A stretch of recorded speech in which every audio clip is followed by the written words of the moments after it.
दोस्तों ये दुनिया हर लम्हे तेजी से बदल रही है। आज हम जिस दुनिया को देखते हैं वो सालों पहले ऐसी नहीं थी और ना ही ऐसी सहूलियत मौजूद थी जो आज हमें देखने को मिलती हैं। यानी आप ये कह सकते हैं कि ये दुनिया 100 साल पहले आज से बिल्कुल ही मुख्तलिफ थी। यहाँ तक कि अमेरिका जैसा मुल्क भी जो आज दुनिया की सबसे बड़ी इकोनॉमी वाला मुल्क है, आज जैसा नहीं था। 100 साल पहले अमेरिका कैसा था, वहाँ के लोग कैसे थे, उनकी लाइफस्टाइल कैसी थी और उनकी आमदन कितनी थी। इन तमाम सवालों के जवाब अगर आप भी जानना चाहते हैं तो इस वीडियो को बिना स्किप किए हुए आखिर तक ज़रूर देखिएगा। लेकिन वीडियो शुरू करने से पहले नए आने वाले दोस्तों से गुजारिश है कि हमारे चैनल को सब्सक्राइब करते हुए साथ मौजूद बेल आइकन को दबा दें।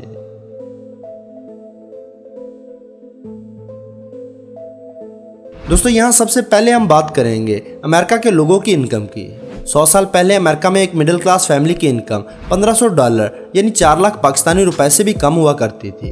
और अगर सेविंग की बात की जाए तो पूरे एक साल में अमेरिकन सिर्फ $100 यानी कि 30,000 रुपए से भी कम सेविंग कर पाते थे।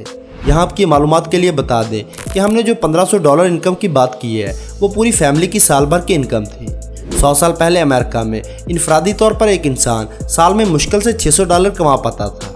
अगर चीज़ों की कीमत की बात की जाए तो 100 साल पहले की चीज़ें आज की तरह इतनी महंगी नहीं हुआ करती थी और ना ही महंगाई इतनी ज़्यादा थी। दोस्तों इस वक्त 100 सेंट्स में यानी कि 60 पैसों में ब्रेड मिल जाया करती थी और इस वक्त एक दर्जन अंडों की कीमत सिर्फ 60 सेंट हुआ करती थी। 100 साल पहले यानी कि पहली जंग अजीम के बाद अमेरिका में शराब को मुकम्मल तौर पर बंद कर दिया गया था। जी हाँ, यहाँ साल 1920 से 1933 के दरमियान शराब पीना या बेचना एक गैर कानूनी काम था। लेकिन ये बात अलग थी कि जब शराब पर पाबंदी आयद हुई तो अमेरिका में ऐसे हज़ारों स्मगलर्स पैदा हो गए जिनके नज़दीक शराब की स्मगलिंग कमाई का एक बड़ा जरिया बन गया। इतना ही नहीं, जगह जगह पर शराब की गैरकानूनी फ़रोख्त से लेकर हज़ारों सीक्रेट बार खोल दिए गए। ये माफिया इस काम के लिए पुलिस को रिश्वत देने लगा और हालात इतने ज़्यादा ख़राब हो गए कि अमेरिकन गवर्नमेंट को ना चाहते हुए भी साल 1933 में शराब से बैन हटाना पड़ा और इसके बाद कानूनी तौर पर शराब की दुकानों को लाइसेंस जारी कर दिया गया। दोस्तों 100 साल पहले अमेरिका के लोग अपनी इनकम से एक अच्छी खासी अमाउंट अपने कपड़ों पर खर्च किया करते थे। इस वक्त लोग अपनी इनकम के 17 से 18% कपड़े खरीदने में खर्च करते थे। इस बात से आप अंदाज़ा लगा सकते हैं कि उस वक्त अमेरिका के लोगों के नज़दीक बनाव संगार कितना ज़्यादा इम्पोर्टेंट हुआ करता था। एक अंदाजे के मुताबिक इस वक्त अमेरिकन एक साल में तकरीबन $200 कपड़े खरीदने में खर्च करते हैं। दोस्तों अब अगर बात इंटरटेनमेंट की जाए तो इस वक्त इंटरटेनमेंट का सबसे बड़ा जरिया टीवी हुआ करता था। यही टीवी जो पाकिस्तान में साल 1964 में पहली बार मंजर-ए-आम पर आया और फिर 1973 के बाद यह पाकिस्तान में गिने चुने लोगों के घरों तक पहुंचा। तो वहीं अमेरिका में 1927 में टीवी की इजाद हो चुकी थी, लेकिन लोगों के घरों तक पहुंचने में इसे 12 साल का वक्त लग गया था। साल 1940 तक तकरीबन अमेरिका के हर घर में टीवी मौजूद था, लेकिन मुतवसत लोगों के लिए टीवी खरीदना तब भी एक ख्वाब हुआ करता था। यानी इस वक्त टीवी सिर्फ अमीरों की तफरीह का जरिया था। साल 1948 में अमेरिका के बाज़ारों में 12 इंच टीवी की कीमत $400 हुआ करती थी। दोस्तों इस दौर के हिसाब से देखा जाए तो ये एक बहुत बड़ी रकम थी, क्योंकि इस ज़माने की लग्जरी कार मॉडल T4 की कीमत सिर्फ $500 हुआ करती थी। ऐसे में एक टीवी का $400 में फ़रोख्त होना बहुत ही बड़ी बात थी। दोस्तों 100 साल पहले टीवी में दिखाई जाने वाली फिल्मों की अगर बात करें तो अमेरिका में इस दौर में साइलेंट फिल्में बनती थी, यानी ऐसी फिल्में जिनमें आवाज़ नहीं हुआ करती थी। इस दौर में फिल्में ब्लैक एंड वाइट हुआ करती थी। दोस्तों ट्रांसपोर्टेशन के लिए उस वक्त मोटर कार तो थी, लेकिन हर किसी के लिए कार खरीदना मुमकिन नहीं था।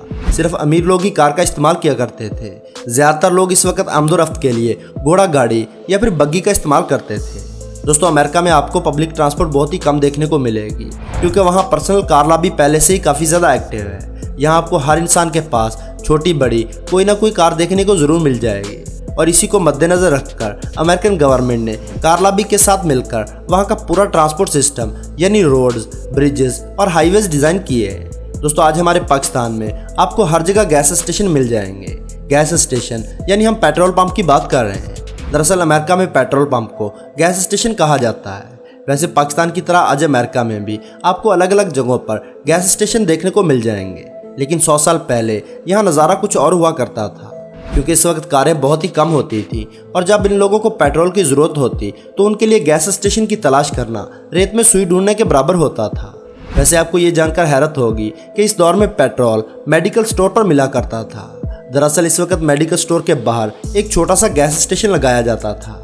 और जिन्हें पेट्रोल की ज़रूरत होती वो स्टोर पर लगी मशीन से अपनी कार में पेट्रोल भर लिया करते थे। आज भी अमेरिका में आपको ये स्टेशन देखने को मिल जाएंगे। अमेरिका के गैस स्टेशन पर पाकिस्तानी पंपों की तरह मुलाजिम नहीं रखे जाते, बल्कि लोग खुद से ही अपनी कारों में पेट्रोल डालते हैं। बस फ़र्क सिर्फ इतना है कि अब मेडिकल स्टोर पर पेट्रोल स्टेशन ख़त्म करके अलग से गैस स्टेशन बना दिए गए हैं। दोस्तों 100 साल पहले अमेरिका में लोग अपने रिश्तेदारों का हाल अहवाल जानने के लिए लेटर्स लिखा करते थे और इन खतूत को ट्रेन और मोटरसाइकिल के ज़रिए डिलीवर किया जाता था। अमेरिका में एयरलाइन के ज़रिए सबसे पहली डिलीवरी मई 1918 में हुई थी। दोस्तों अगर कल्चर और शादियों की बात की जाए तो 100 साल पहले अमेरिका में आज की तरह लोग सेक्युलर नहीं थे। इस वक्त दूर दूर तक डेटिंग जैसा कोई कल्चर नहीं था।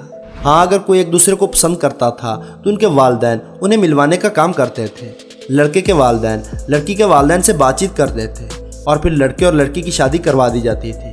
दोस्तों आपको जानकर हैरानी होगी कि 100 साल पहले अमेरिका में औरतों को वह हकूक नहीं मिलते थे जो आज मिल रहे हैं। जी हाँ, जो अमेरिका आज इतना आगे निकल चुका है, एक ज़माने में औरतों के लिए उनकी सोच काफ़ी तंग होती थी। इस दौर में औरतों को वोट देने का हक भी हासिल नहीं था। इलेक्शन लड़ना तो बहुत ही दूर की बात है। यही वजह है कि जब लोगों की सोच में तब्दीली आई तो वहाँ औरतों ने अपने हकूक़ के लिए आवाज़ उठाना शुरू कर दी। दोस्तों जिस तरह हम पाकिस्तानी अपने कौमी तराने को बहुत ज़्यादा गाते हैं, इसी तरह अमेरिका के लोग भी अपने नेशनल एंथम का अकीदतन एहतराम करते हैं। लेकिन आपको ये जानकर हैरानी होगी कि 100 साल पहले अमेरिका का कोई भी नेशनल एंथम नहीं था। जी हाँ दोस्तों, अमेरिका को आज़ाद हुए तकरीबन 250 साल हो चुके हैं, लेकिन हैरानी की बात यह है कि 100 साल पहले तक अमेरिका का कोई भी नेशनल एंथम नहीं था। दोस्तों अगर बात 100 साल पहले के अमेरिका की पॉपुलेशन की जाए तो इस वक्त यानी कि 1900 में अमेरिका की पॉपुलेशन तकरीबन 75 मिलियन यानी कि 7.5 करोड़ थी, जबकि आज ये पॉपुलेशन बढ़कर 336 मिलियन हो गई है। दोस्तों आपको एक और मज़ेदार बात बताएं, आपने अमेरिका के सबसे पॉपुलर शहर लॉस वेगास का नाम तो सुना ही होगा।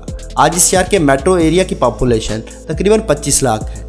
वहीं आपको ये जानकर हैरानी होगी कि इस शहर में 1900 में सिर्फ 22 लोग रहा करते थे। जी हाँ, सिर्फ 22 लोग। बाद में ये तादाद 1910 में बढ़कर 800 हो गई और फिर साल 1920 तक लॉस वेगास की पॉपुलेशन बढ़कर 2300 अफराद तक पहुंच गई। दोस्तों आज से तकरीबन 100 साल पहले जंग अज़ीम अव्वल ख़त्म हुई थी। अमेरिका अपने हाथ तिजारत को बढ़ाने के लिए नई नई फैक्ट्रियाँ लगा रहा था। अमेरिका से बहुत सारा माल यूरोप में एक्सपोर्ट किया जाता था। अमेरिका हर तरफ से बेनिफिट उठाने में लगा हुआ था और इसी मेहनत ने आज के अमेरिका को बनाने में अपना अहम किरदार अदा किया है। तो दोस्तों ये था पूरे 100 साल पहले का अमेरिका। आपकी नज़र में पहले का अमेरिका ज़्यादा अच्छा था या आज का ज़्यादा अच्छा है? नीचे कमेंट सेक्शन में ज़रूर बताएं। और अगर इस वीडियो से आपको कुछ नया जानने या सीखने को मिला हो तो प्लीज़ इस वीडियो को लाइक करके अपने दोस्तों के साथ ज़रूर शेयर करें। और अगर आप हमारे चैनल पर नए हैं तो हमारे चैनल को सब्सक्राइब करते हुए साथ मौजूद बेल आइकन को दबा दें।